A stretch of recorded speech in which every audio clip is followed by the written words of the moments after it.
Մինչ ամերիկացիների ուշադրությունը սևեռված է Այովայի նախնական նախագահական ընտրությունների վրա, ԱՄՆ-ի բազմաթիվ օրենսդիրներ մնում են կենտրոնացած Իրանի հետ միջուկային գործարքի իրականացման վրա։ Դեմոկրատական կուսակցությունից սենատոր Ջին Շահինը նրանց շարքում է։ Իրանը նավերով Ռուսաստան է տեղափոխել 12 տոննա թեթև հարստացված ուրան, որտեղ վառելիքը պաշարվում է ատոմային էներգիայի միջազգային գործակալության հսկողության տակ գտնվող պահեստներում։ Իրանի հետ կնքված պայմանագրի պայմանների հետևողական իրականացումը առաջ է բերել միջուկային գործարքի կողմնակիցների զգուշավոր լավատեսությունը։ Նրանցից է դեմոկրատական կուսակցությունից սենատոր Քրիս Քունզը։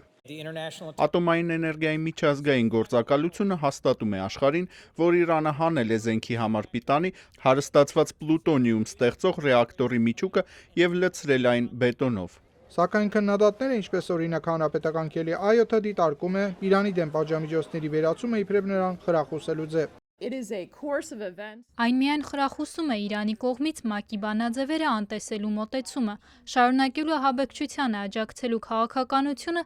եւ նպաստում է տարածաշրջանային գերակայության հասնելու Իրանի նկրտումներին։ Մի հարցում գործարքի քննադատները եւ աջակիցները համաձայն են, որ Իրանի կողմից պայմանների կատարման վերահսկումը պետք է շարունակել։ Կա նաև երկկուսակցական համաձայնություն, որ Իրանի դեմ պատժամիջոցները պետք է վերականգնել, եթե Իրանը խախտի միջուկային գործարքի պայմանները։